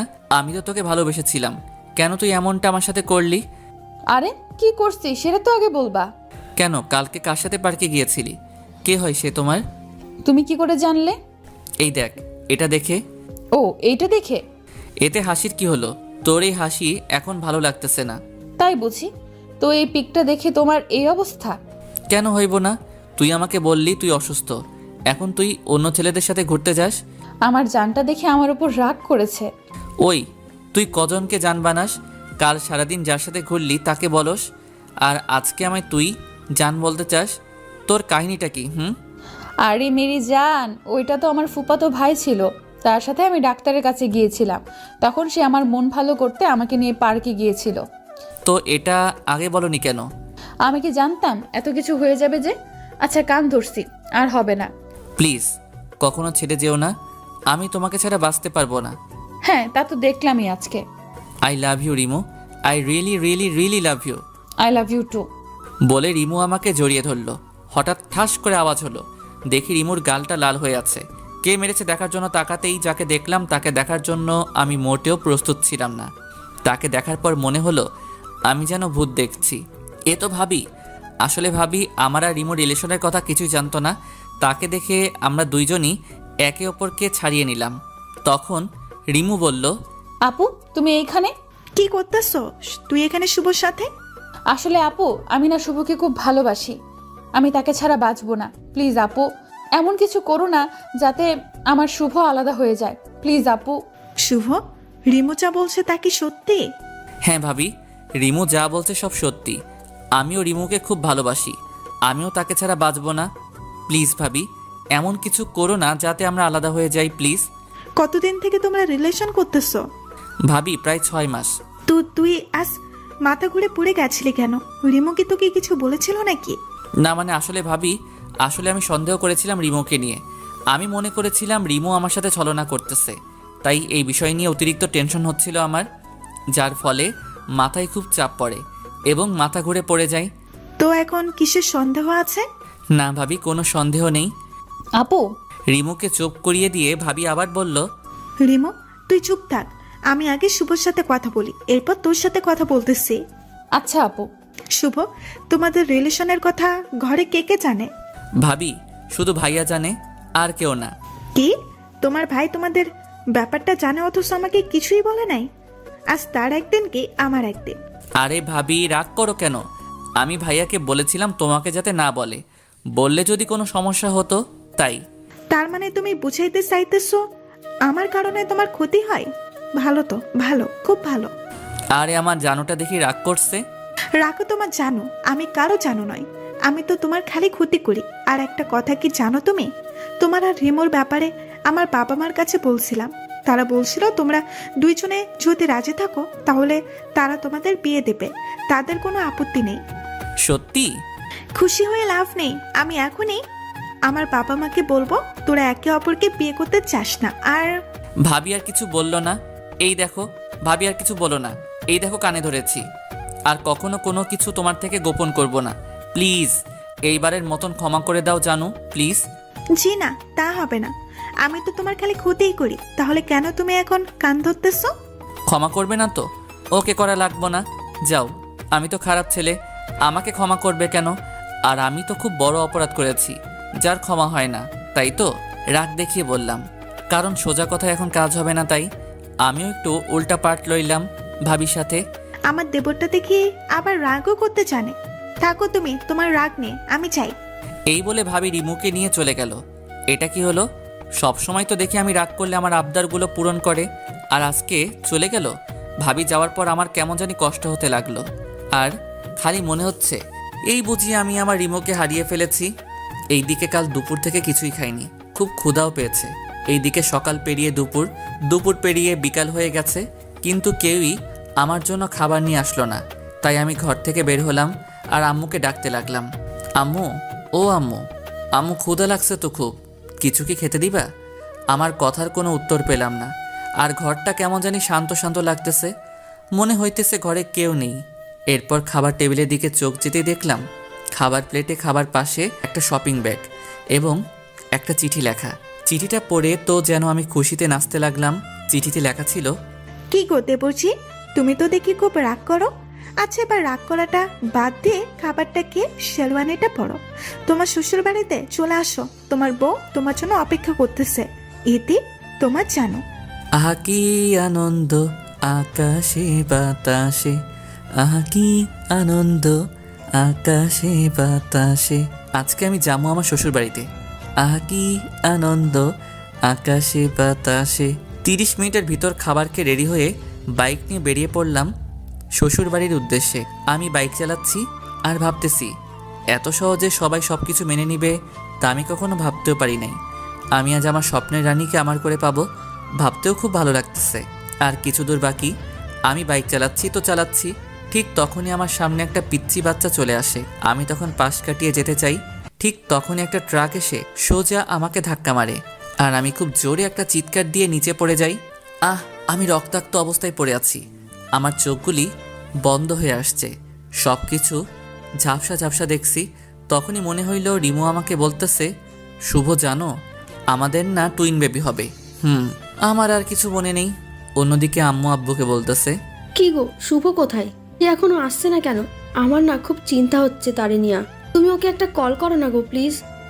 এই বলে আব্বু আমাকে কল করলো, বাট আব্বু শুনতে পারলো আপনি যে নাম্বারে কল করেছেন তা এই মুহূর্তে বন্ধ আছে, কিছুক্ষণ পর আবার চেষ্টা করুন, ধন্যবাদ। এটা শোনার পর আব্বুরও চিন্তা হতে লাগলো। এরপর আব্বু ও ভাইয়া আমাকে খুঁজতে চলে গেল বাসায়, কিন্তু সেখানে গিয়ে দেখে বাসায় তালা লাগানো। তারা কি করে বুঝতে পারছে না, তাই আব্বু ও ভাইয়া দুজনে আমাকে খুঁজতে দুই দিকে চলে গেল। তারা দুইজনে সারা দিন রাস্তায় রাস্তায় ছিল, কিন্তু আমাকে পেল না। তারা একটার দিকে বাসায় গিয়ে বসলো। এদিকে আম্মু তো কান্না করতে করতে শেষ। কান্না করছে রিমু ও ভাবি দুইজনই। শুধু কান্না করছে না আব্বু ভাইয়া, কারণ ছেলেরা নাকি কান্না করতে জানে না তাই। আমার জন্য এমনটা হয়েছে, আমি কেন যে তখন শুভকে না বলে চলে আসলাম। কান্না করতে করতে বলল, তোমরা প্লিজ আমার শুভকে আমার কাছে এনে দাও, আমি তাকে ছাড়া বাঁচতে পারবো না, প্লিজ আপু প্লিজ। বলেই অজ্ঞান হয়ে গেল। আব্বু ও ভাইয়া আমাকে পাগলের মতো খুঁজতেছে, কিন্তু কোথাও পাইতেছে না। রিমু ডাকটা দিয়ে আমি শোয়া থেকে ওঠার চেষ্টা করলাম, কিন্তু পারলাম না। আমার শরীরটা খুব ব্যথা করতেছে। পাশে একটা আয়না ছিল, সেটার দিকে তাকিয়ে দেখি আমার চেহারাটা কিছুটা পাল্টে গেছে। আশেপাশে তাকিয়ে দেখি এটা অপরিচিত একটা রুম, যেখানে আমার ধারণা মতে আমি আগে কখনো আসি নাই। তখন একটা মেয়েলি কণ্ঠে কেউ একজন বলতেছিল, এই যে মিস্টার, অবশেষ আপনার হুঁশ ফিরল। আমি মেয়েটির দিকে তাকিয়ে তাকে চিনার চেষ্টা করলাম, বাট পারলাম না। তাই তাকে জিজ্ঞাসা করলাম, এই যে আপু, কে আপনি আর আমি এইখানে কেন? সব জানতে পারবেন, আগে ডাক্তারকে আসতে দিন। তখনই ডাক্তার এসে বলল, মামুনি কি হয়েছে? এত ইমার্জেন্সি ভাবে কেন আসতে বললা? বাবা, আসলে সেটার জ্ঞান ফিরেছে তো তাই। তার মানে মেয়েটির বাবাই ডাক্তার। কই দেখি দেখি। আমার দিকে তাকিয়ে বলল, ইট ইজ অ্যামেজিং, এত তাড়াতাড়ি রোগীর জ্ঞান ফিরে এসেছে, এটা সত্যি একটা দারুণ ব্যাপার। এমন রোগী তো 5 থেকে 6 বছরে কমায় থাকে, আর এত দেখি মাত্র 3 বছরে ঠিক হয়ে গেছে। এখন একটু ব্যায়াম করলে আবার আগের এনার্জি ফিরে পাবে। কি বলছেন? কে 3 বছর কমাইছিল? আপনি? কি বলেন ডাক্তার? আমার যতদূর মনে আছে আমি তো অ্যাক্সিডেন্ট করেছিলাম। তখন আমার শরীরের দিকে তাকিয়ে দেখি শরীরে কোনো জায়গায় রক্ত নেই, হাতে একটা জায়গায় সেলাইয়ের দাগ, তাও বেশ পুরনো বলে মনে হইতেছে। আর আমার জানা মতে আমার হাতে কোনো কাটা দাগ ছিল না। তখন পাশে থাকা দেওয়ালে ডিজিটাল ঘড়িতে তাকিয়ে দেখি 25/9/2020। আমার যতদূর মনে আছে আমি 21/7/2017 তারিখে অ্যাক্সিডেন্ট করেছিলাম। এরপর আমি মেয়েটিকে উদ্দেশ্য করে বললাম, এটা কি আসলে 2020 সাল? তো আমি এখানে আসলাম কি করে? আচ্ছা শুনুন তাহলে, আজ থেকে 3 বছর আগে 2017 তারিখে আমি একটা পার্টিতে গিয়েছিলাম। তখন পার্টি থেকে আসার সময় আমি আপনাকে রাস্তায় পড়ে থাকতে দেখি। পাশে অনেক লোকজন ছিল, কিন্তু কেউ সাহায্য করতে আসেনি। তখন আমি আর আমার ড্রাইভারকে নিয়ে কাছের একটা হসপিটালে আপনাকে নিয়ে যাই এবং আপনার ট্রিটমেন্ট করাই। আপনি খুব গুরুতর আহত ছিলেন। এরপর ডাক্তার আপনার অপারেশন করায়, কিন্তু আপনি সুস্থ হননি, আপনি কোমায় চলে গিয়েছিলেন। আমি আপনার পরিবারের সাথে কোনো রকমভাবে যোগাযোগ করতে পারিনি, তাই আমি আপনাকে আমার সাথে আমাদের বাড়িতে নিয়ে আসি এবং এখানে রেখে আপনার চিকিৎসা করাতে থাকি। আজ 3 বছর পর আপনার জ্ঞান ফিরল, বুঝলেন কিছু? আমি তো পুরো নিশ্চুপ হয়ে গেলাম, কারণ আমি আমার জীবন থেকে হারিয়ে ফেলেছি। আপনাকে অসংখ্য অসংখ্য অসংখ্য ধন্যবাদ আমার চিকিৎসা করানোর জন্য। এই ঋণ আমি কখনোই শোধ করতে পারবো না। আচ্ছা এবার বলুন তো আমি কোন জায়গায় আছি? আপনি ঢাকা বিভাগের গাজীপুর জেলায় আছেন। তো আমাকে কি আমার এলাকায় দিয়ে আসতে পারবেন কষ্ট করে? অবশ্যই নিয়ে যাব, আগে আপনি সম্পূর্ণরূপে সুস্থ হন। এরপর আমি তো সুস্থই আছি। তা আপনি কেমন সুস্থ আছেন? তাহলে আমি নিজ চোখে দেখতে পাচ্ছি। এই কথা কথা তার নামটাই জানা হলো না। আচ্ছা আপনার নাম কি? আমার নাম মাহবুব রহমান শুভ, আর ডাক নাম শুভ। আর আপনার? আমার নাম মিমাক্তা টুম্পা। আচ্ছা আপনি এখন রেস্ট নেন, আর আমি আপনার জন্য খাবার নিয়ে আসি। ওকে। এরপর মিম গিয়ে আমার জন্য ভাত আনলো। এই নিন, হাঁ করুন। আমি পারবো, আপনাকে কষ্ট করতে হবে না। কতটা পারবেন তা আমার জানা আছে। নিন, এবার হাঁ করুন তো দেখি। আমি কোনো কথা না বলে খেতে লাগলাম। কিছুটা আনইজি ফিল করতেছিলাম, কিন্তু কিছু বলিনি। বললে হয়তো আমার খাওয়া হতো না। তাই 3 মাস পর ডাক্তার আঙ্কেল ও মিমের কেয়ারিংয়ে আমি এখন সম্পূর্ণ সুস্থ। আগামীকাল আমি এবং মিম চাঁদপুরে যাব, তাই আজ আমরা শপিং মলে গেলাম শপিং করতে। আমি চলে গেলাম উত্তরা শপিং কমপ্লেক্সে। সেখানে গিয়ে যা দেখলাম আমি আমার চোখকে বিশ্বাস করতে পারলাম না। রিমু রিমু এখানে কি করতেছে? আর ছেলেটাকে, তাও আবার একসাথে হাঁটতেছে। আমার কথা শুনে মিম আমাকে বলল, এই যে শুভ, তুই এখানে রিমুকে কোথায় দেখছিস? সে তো থাকে চাঁদপুর, তাই না? আমি মিমকে হাতের ইশারায় রিমুকে দেখালাম আর বললাম, ওই দেখো রিমু। আর এই ছেলেটাকে তো আমি চিনি না। মিম রিমুর দিকে চলে গেল, কিন্তু এই তাকে আর পেল না। এরপর আমি আর মিম মিলে সারা শপিং মলে রিমুকে খুঁজলাম, কিন্তু কোথাও পেলাম না। হঠাৎ আমার চোখ রাস্তার দিকে গিয়ে পড়ল। তখন দেখলাম ছেলেটি রিমুর হাত ধরে রাস্তা পার হচ্ছে। আমার বুঝতে আর বাকি রইল না ছেলেটি রিমুর কি হয়। আমি দৌড়ে রিমুর কাছে গেলাম, কিন্তু তাকে আর পেলাম না। তারা গাড়ি নিয়ে চলে গেছে। এরপর মিম আমার কাছে আসলো এবং আমাকে বলতে লাগলো, দেখ শুভ, কাল তো আমরা চাঁদপুর যাচ্ছি। কালকে না হয় দেখা যাবে এটাই সত্যি রিমু ছিল নাকি তোর মনের ভুল। আচ্ছা চলো এখন কিছু শপিং করি। চল। এরপর আমরা শপিং করতে গেলাম। আমার শপিংয়ের প্রতি কোনো মন নেই, শুধু একটাই কথা মাথায় ঘুরপাক খাচ্ছে, আর সেটা হলো রিমুকে নিয়ে। রিমু সত্যি বিয়ে করে ফেলেছে, নাকি এটা আমার মনের ভুল, নাকি অন্য কোনো সম্পর্ক আছে রিমুর সাথে ওই ছেলেটার?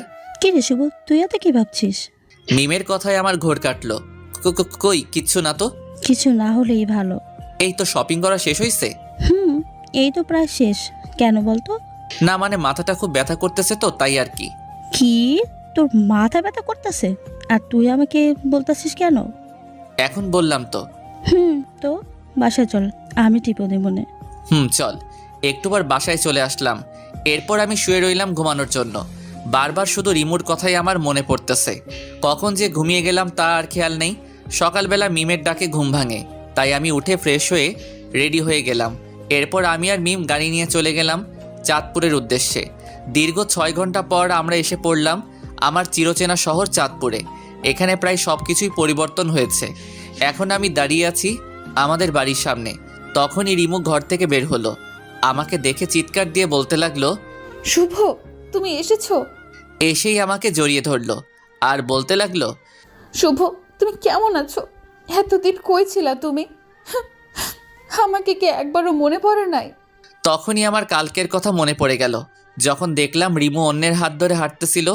কথাটা মনে হতেই রিমুকে এক ঝটকায় আমার থেকে দূরে সরিয়ে দিলাম আর বলতে লাগলাম, কি করছেন কি আপনি? আপনি আমাকে জড়িয়ে ধরেছেন কেন? আপনি এখন অন্য কারো বউ। কি বলছো কি তুমি? আমি অন্য কারো বউ মানে? এখন দেখে আপনি কিছুই বুঝতেছেন না। কালকে তো দেখলাম আপনি আপনার স্বামীকে নিয়ে রাস্তায় হাত ধরে হাঁটতেছিলেন। কোনখানে আমাদের দেখেছিলে? উত্তরা শপিং কমপ্লেক্সে। কি, তুমি কি ওইখানে ছিলা? তো আপনি এখানে কি করেন? আপনার স্বামীর বাড়িতে না থেকে এখানে কি করতেছেন? আমি তো আমার স্বামীর বাড়িতেই আছি। মানে? সেটা না হয় পরে জানবে, আগে বলো এই মেয়েটিকে। এটা আমার বউ। আমার কথাটা শোনার জন্য রিমু মোটেও প্রস্তুত ছিল না। কথাটা শোনার পর রিমুর চোখ দিয়ে পানি পড়তে শুরু হলো। কেন জানি তার চোখের পানি আমাকে খুব কষ্ট দেয়। এইবারও তাই হলো। এখনও তার চোখের পানি দেখে আমার বুকে ব্যথা শুরু হলো। কিন্তু কেন ব্যথা করতেছে? সে তো এখন আমার না, অন্য কারো হয়ে গেছে। তো আমার এমনটা লাগছে কেন? কিরে শুভ, তুই কই চলে গেছিলি? আমাদেরকে কি একবারও তোর মনে পড়ে নাই? বাবার কথায় আমি বাস্তবে ফিরলাম। না বাবা, পরে নাই, কারণ আমি 3 বছর কোমায় ছিলাম তাই। আর গত 3 মাস আগেই আমার জ্ঞান ফিরেছে। এরপর আমার সাথে ঘটে যাওয়া সব কিছুই বললাম। তা শুনে তো সবারই চোখে পানি, আর মিমকে সবাই ধন্যবাদ দিতেছে। আমি বাবাকে জিজ্ঞেস করলাম, বাবা, রিমু এখানে কি করে? কি আর বলবো, সেদিন যখন তুই আর আসলি না, সেদিন থেকেই খুব কান্না করতে থাকে। তোর ছবি বুকে নিয়ে ঘুমাই। কিছুদিন পর রিমুর জন্য পাত্র দেখতে থাকে তার বাবা মা, কিন্তু রিমু তাদের পরিষ্কার করে জানিয়ে দেয় যে সে তোকে ছাড়া আর কাউকে বিয়ে করবে না। তাই আমাদের এখানে চলে আসে। ও, তাহলে সে গাজীপুর কেন গেছিল? সেখানে রিমুর ছোট বোনকে বিয়ে দেওয়া হয়, তাই সেখানে ঘুরতে যায়। প্রথমে যেতে মানা করে, এরপর আমাদের জোড়াজুড়িতে যায়।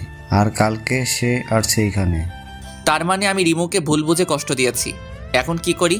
যাই গিয়ে ওর রাগটা ভাঙাই। এরপর আমি রিমুর কাছে গেলাম। আমি কি আসতে পারি? কেন আসবে? আপনি কি খুব রেগে আছেন আমার উপরে? না, কেন রেগে থাকবো? আচ্ছা সরি। আপনি এখন সরি বলতেছেন কেন? রিমু কথাটা কান্না করতে করতে বলল, আমার পাগলিটা যে আমার উপরে রাগ করে আছে তাই। আপনার পাগলি কি? আপনি গিয়ে আপনার বউয়ের কাছে যান। আমার হবু বউ তো আপনি, তো আপনার কাছেই তো আমি আসবো, তাই না? না, আসবেন না। আপনি ওই মেয়েটার কাছে যান। কোন মেয়েটা? তখন যাকে আপনার বউ বলেছিলেন তার কাছে। আমাদের কিন্তু এখনো বিয়ে হয়নি। তো আমার কি? বুঝছি, সোজা আঙুলে ঘি উঠবে না, দেখি একটু বাকিয়ে ওঠে কি না। কি বিড়বিড় করতেছেন? যান এখান থেকে, আমার ভালো লাগতেছে না। তাই বুঝি? আচ্ছা যাচ্ছি। ভাবছিলাম আপনাকে বিয়ে করে আপনাদের দুই বোনকে একসাথে রাখবো, কিন্তু আপনি তা চান না। ওকে, মিম কিন্তু দেখতে সুন্দর আছে, টানা 3 বছর আমার সেবা করছে, সেও হয়তো আমাকে ভালোবাসে। তাকে যদি আমি বিয়ের প্রস্তাব দেই হয়তো সে না করবে না।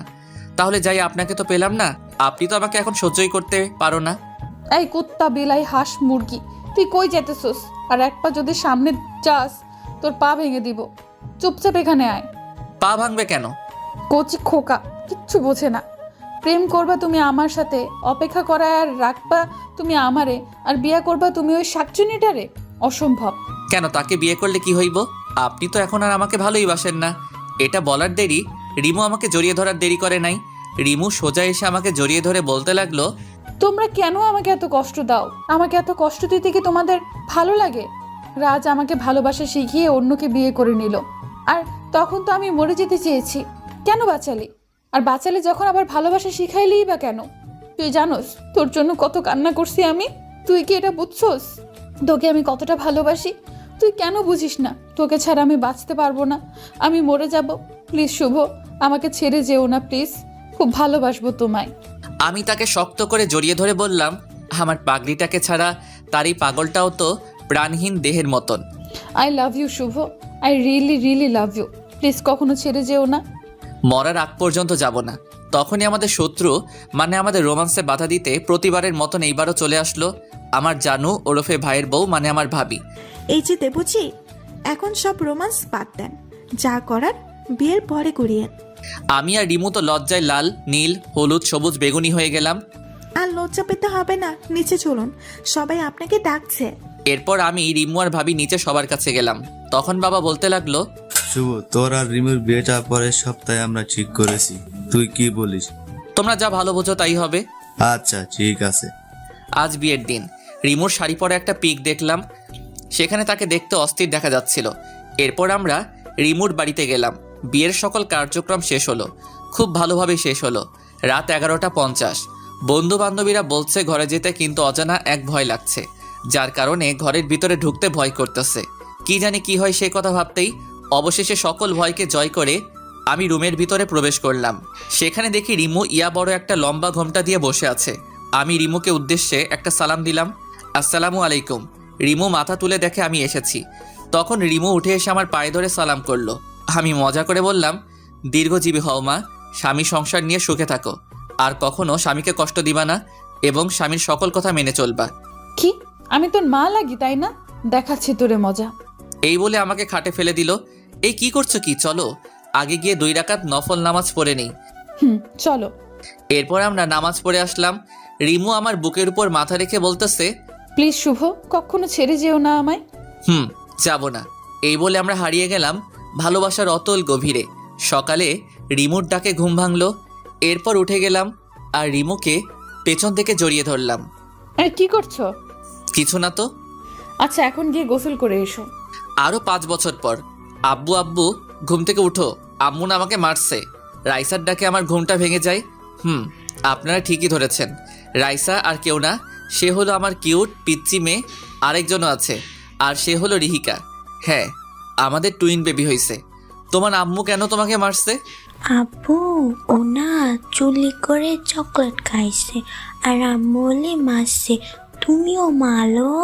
এইদিকে আসো রাইসা প্রিন্সেস, আমার কাছে এসো। এরপর রাইসা আমার কাছে আসলো। রাইসা আমার কাছে আসে, আমি তার 2 গালে 2টা পাপ্পি দিয়ে রিহিকাকে বললাম, এবার খুশি তো রিহিকা মামুনি? বাবা তুমি পচা, তুমি শুধু ওকে আদর করো, আমারে করো না।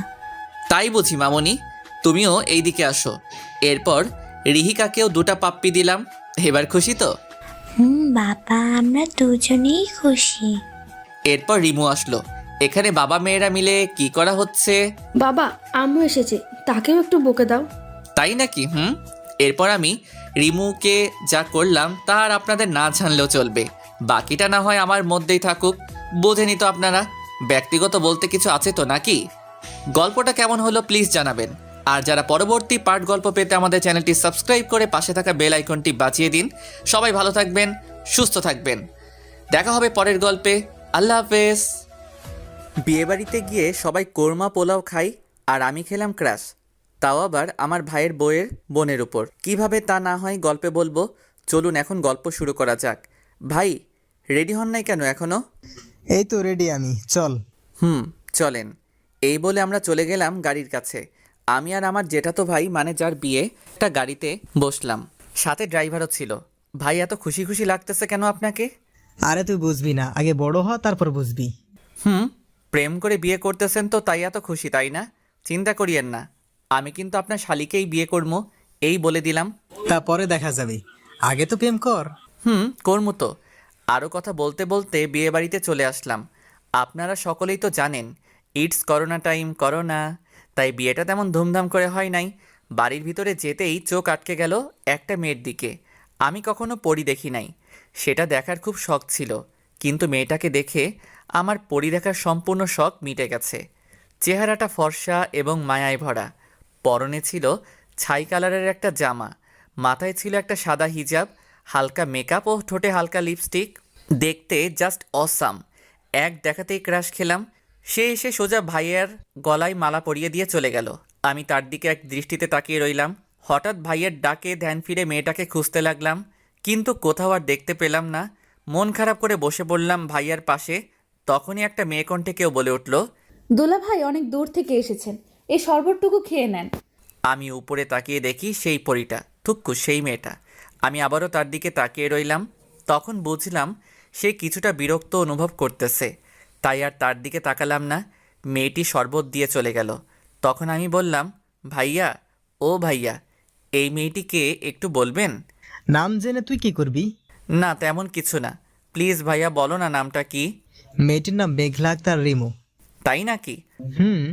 ভালো, খুব ভালো। আপনি এইখানে বসেন, আমি ভিতর থেকে ঘুরে আসি। আচ্ছা যা। তখন আমি ভিতরে এসে রিমুকে খুঁজতে লাগলাম, কিন্তু কোথাও পেলাম না। তখন হঠাৎ চোখ গেল একটা রুমের দিকে। দেখি এখানে বউকে সাজিয়ে রাখা হয়েছে। ভাবির সাথে কিছু পিক নিয়ে ভাইকে দেখালাম। এরপর বিয়ের সকল কার্যক্রম শেষ হলো। এতক্ষণ ধরে আমার চোখ একজনকেই খুঁজতেছিল, আর সে কেউ না, সে হলো রিমু। শুনেছি বউয়ের সাথে নাকি বউয়ের 2 বোন যাবে, তাতে আমার মাথা ব্যথা নাই, কিন্তু আমাকে অবাক করে দিয়ে রিমু এসে বরের পাশে বসলো। সাথে আরেকটা মেয়েও আছে, তার মানে রিমু ভাইয়ার শালি। মনে মনে অনেক খুশি হলাম, কারণ আজকে আমার ক্রাশ আর আমি বিয়ের গাড়িতে করে বাড়িতে যাচ্ছি। বিষয়টা ভাবা যায়। তখন ভাইকে বললাম, ভাই সকালের কথা মনে আছে তো? কি কথা? ওই যে বললাম আমার শ্বশুরবাড়ি আর আপনার শ্বশুরবাড়ি একটাই হবে। তাই নাকি? এরপর নতুন ভাবির সাথে কথা বলতে বলতে বাড়িতে চলে আসলাম। বাড়িতে এসে আমি রিমুর আশেপাশেই ঘুরতে লাগলাম, কোনো কিছু দরকার আছে কিনা, কিছু লাগবে কিনা। তখন রিমু আমাকে বলল, এই যে শুভ ভাইয়া, এদিকে একটু আসেন তো। জি বলুন, কি বলবেন? আপনার সমস্যাটা কি একটু শুনি। কই কোনো সমস্যা নাই তো, আমার আবার কি সমস্যা হবে? যদি কোনো সমস্যাই না থাকে তাহলে আপনি আমার আশেপাশে এত ঘোরাঘুরি করতেছেন কেন? আপনার কি খেয়ে দিয়ে আর কোনো কাজ নেই? আছে তো, আপনাকে দেখার কাজ। কি? এই রে, কি বলে ফেললাম? কই কিছু বলি নাই তো। আপনি না বললেন আমাকে দেখার কাজ নাকি আপনার? তো এই কাজটা আপনাকে দিল কে বলুন তো দেখি। আরে বেআইন, এসব বাদ দেন তো। আর আপনার কিছু লাগলে আমাকে বলিয়েন। এখন আমি যাই। রিমুকে কোনো কথা না বলতে দিয়ে আমি সেখান থেকে চলে আসলাম। যাক বাবা, বড় বাঁচা বাঁচলাম, তা না হলে আজ বাবার মায়ের খেতে হতো আমার। তখন কে জানি পিছন থেকে বলে উঠল, কিরে শুভ, তুই আবার কি গন্ডগোল করছিস যার কারণে আমি তোকে মারবো? আমি পিছনে তাকিয়ে দেখি বাবা দাঁড়িয়ে আছে। কই আমি আবার কি করলাম? তাহলে যে তুই বললি, যাক বাবা বড় বাঁচান বাঁচলাম, তা না হলে আজ বাবার মার খেতে হতো আমার। ওটা কিছু না, তুমি কি আমাকে খুঁজতেছিলে নাকি? রিমু নাকি আমাদের গেমটা দেখার খুব শখ হয়েছে, তুই গিয়ে একটু ঘুরে আয় তো রিমুর সাথে। আমি যাবো? সত্যি? কেন, তুই কি যাবি না রিমুর সাথে? কি বলো বাবা, আমি কি তোমাকে একবারও বলছি আমি যাবো না? আমি গিয়ে রেডি হইতাছি, তুমি গিয়ে রিমুকে গিয়ে বলো রেডি হইতে। তাড়াতাড়ি রেডি হয়ে আয়। জি বাবা। এরপর আমি গিয়ে রেডি হয়ে গেলাম। কিছুক্ষণ পর আমি নিচে এসে দেখি রিমু বসে আছে, পরনে একটা খয়েরি কালারের লম্বা জামা, সাদা হিজাব, মুখে হালকা মেকআপ ও ঠোঁটে হালকা গোলাপি লিপস্টিক লাগানো, যা দেখে আমি আবার ক্রাশ খেয়েছি রিমুর উপর। আমি হাঁ করে তাকিয়ে আছি রিমুর দিকে। এটা দেখে ভাইয়া বলল, খিরে, তুই আর রিমু দেখি একই কালারের জামা পরছস। আরে ভুল করে মিস্টেক করেছি। আমি কি জানতাম সে খয়েরি কালারের জামা পরেছে? যদি জানতাম তাহলে কি আর খয়েরি কালারের পাঞ্জাবিটা পরতাম? তখন ভাই আমার কানের কাছে এসে বলল, যাই বলিস, তোকে কিন্তু আজকে অনেক সুন্দর লাগতেছে। রাস্তায় সাবধানে চলিস, আর কয়টা প্রপোজ পাস সেটা এসে আমাকে কিন্তু বলবি। আরে ভাইয়া তুমিও না। হইছে, আর লজ্জা পেতে হবে না। আচ্ছা, এই বলে আমি আর রিমু বেরিয়ে ঘুরতে বের হলাম। সেখানে এমন কিছু হবে যেটা আমি ভাবতেও পারি নাই। রিমু এমন কিছু করলো যেটা দেখে আমি অবাকের চরম মাত্রায় পৌঁছে গেছি। আমি আর রিমু রাস্তা দিয়ে হাঁটতেছিলাম, তখন হঠাৎ রিমু বলে উঠল, এই শুভ, একটু গাছটার পেছনে চলো তো। কেন? আগে চলো তো সেখানে। এরপর আমি আর রিমু একটা গাছের পিছনে গেলাম। তখন রিমু কাকে জানি কল করছে। তার কথাটা ছিল এই রকম, ওই রাজ, তুমি এখন কই আছো? কি বলো তা শুনতে পাচ্ছি না। ও আচ্ছা, তো তুমি কি এখন একা আছো নাকি তোমার সাথে আরো কোনো মেয়ে আছে? কি বলো তা শুনতে পাচ্ছি না। ও আচ্ছা, ভালো। এই বলে আমি আর রিমু চলে গেলাম একটু সামনে। সেখানে একটা ছেলে ও একটা মেয়ে রাস্তার পাশে বসে আছে। রিমু সেখানে গিয়েই ওই ছেলেটার গালে 2টা থাপ্পড় দিয়ে বলতে লাগলো, এই তোমার পরীক্ষার পড়া? এই তুই একা একা বসে পড়তেছস? তুমি এখানে কি করো? তুই আর আমাকে তুমি করে বলবি না। আজকে থেকেই আমাদের ব্রেকআপ। তুই আমার সাথে আর কোনো যোগাযোগ করবি না। তুমি আমার কথাটা একটু শোনো। কি শুনবো তোর কথা? কি শুনবো? এই বলে আরেকটা থাপ্পড় মারলো। তখন রাজের পাশের মেয়েটা বলতে লাগলো, আরে রিমু আপু, তুমি আমার জামাইকে এভাবে মারছো কেন? কি? রাজ তোমার জামাই? গত মাসে আমাদের বিয়ে হয়েছে। ओ भाई, मारो मुझे, मारो मारो मुझे, मारो। ये क्या मजाक हो रहा है? কি হলো তোমার আপু? এই বাটপারটার বউ থাকার পরেও আমার সাথে প্রেম করছে। কি? তুমি রিমু আপুর সাথে প্রেম করছো? এই বলে রাজকে একটা থাপ্পড় মেরে চলে যায়। আমি তো ব্যাককলের মতন তাদের কাহিনী দেখতেছি আর হাসতেছি এবং রাজকে মন থেকে ধন্যবাদ দিতে থাকি, কারণ তার আজকের কাহিনীর জন্যই রিমু আবারও সিঙ্গেল হয়ে গেছে। তখনই রিমু আমাকে ডাক দিল, এই শুভ, এখান থেকে চলো, এখানে থাকতে আমার ভালো লাগতেছে না। এই বলে হাঁটা শুরু করলো। আমি রিমুর চোখের কোণে পানি দেখতে পেলাম।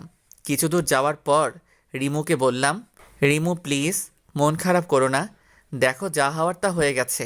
এইটা বলার সাথে সাথে রিমু আমাকে জড়িয়ে ধরে কান্না করতে লাগলো। রিমু যখন আমাকে জড়িয়ে ধরলো তখন আমার কাছে মনে হতে লাগলো যেন আমার শরীর দিয়ে কারেন্ট প্রবাহিত হয়ে গেছে। আমি নির্বাক হয়ে গেছি। আমি রিমুকে সান্ত্বনা দিয়ে বললাম, দেখো রিমু, তুমি আর কান্না করো না, যা হওয়ার তা হয়ে গেছে। সে তোমাকে ভালোবাসতো না, তাই তোমার সাথে এই রকম ছলনা করতে পারছে। তুমি প্লিজ কেঁদো না, আর তুমি আবার প্রথম থেকে শুরু করো, দেখবে সব ঠিক হয়ে যাবে। কিন্তু আমি তো তাকে খুব ভালোবেসেছি, নিজের থেকেও বেশি বিশ্বাস করতাম তাকে, আর সে কিনা আমার সাথে। প্লিজ রিমু, কান্না থামাও। দেখো লোকে কি বলবে, তারা তো খারাপ বলবে, তাই বলছি এখন আপাতত ওই দিকটায় চলো, সেখানে গিয়ে না হয় কান্না করবে। এরপর আমি আর রিমু একটা খালি জায়গায় বসলাম। প্রায় 2 ঘন্টা কান্না করার পর তার কান্না থামলো। রিমু, তোমার হয়েছে, এবার তো বাড়িতে চলো, দেখো রাত 8টা বাজে। আচ্ছা চলো। এরপর আমি আর রিমু বাড়িতে চলে আসলাম। রিমুও কিছুটা স্বাভাবিক হয়েছে। এরপর রাতে খাবার খাওয়ার সময় হলো আরেক বিপত্তি। ভাইয়া আমাকে বলল, সুফ, তুই একটু রিমুকে ডেকে আনতো খাওয়ার জন্য। আচ্ছা ভাইয়া। এই বলে রিমুর ঘরের দিকে গেলাম রিমুকে ডাকার জন্য। যেই আমি রিমুর ঘরে ঢুকলাম তখন দেখলাম রিমু তার হাতে ব্লেড দিয়ে একটা আঁচড় দিছে এবং টপ টপ করে রক্ত পড়া শুরু হয়ে গেছে। আমি তাড়াহুড়ো করে আমার পকেট থেকে রুমাল বের করে রিমুর হাতে পেঁচিয়ে দিলাম যাতে একটু রক্ত পড়া কমে, কিন্তু রক্ত পড়া যেন বন্ধই হচ্ছে না। আমার সাদা রুমালটা রক্তে পুরোটা লাল হয়ে গেছে, আর এই দিকে রিমু কান্না করে যাচ্ছে। আমি রিমুকে ঠাস করে একটা থাপ্পড় মারলাম এবং বললাম, চুপ থাক, এখন এত কান্না কিসের? যে চলে গেছে সে তো গেছে, তার জন্য নিজের জীবন শেষ করা লাগবে নাকি? আমার কথা শুনে রিমু কিছুটা শান্ত হলো। এরপর আমি রিমুকে কোলে তুলে নিচে চলে গিয়ে ভাইয়াকে বললাম, ভাইয়া তাড়াতাড়ি গাড়ি বের করো, রিমুকে নিয়ে হাসপাতালে যেতে হবে। কেন, কি হয়েছে? আগে তুমি গাড়িটা বের করো।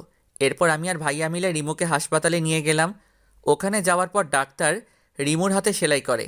অনেকখানি কেটে গেছে হাতটা। তাই 5টা সেলাই দেয়, এরপর ব্যান্ডেজ করে দেয়। রাত 12টার দিকে আমরা বাড়ি চলে আসি। বাড়িতে আসার সাথে সাথে সবাই জিজ্ঞেস করতে থাকে কিভাবে কেটেছে। তখন আমি বললাম, আরে তেমন কিছু না, ব্লেড দিয়ে নখ কাটতে যাই, তখন হাতটা কেটে যায়। কি রে তুই না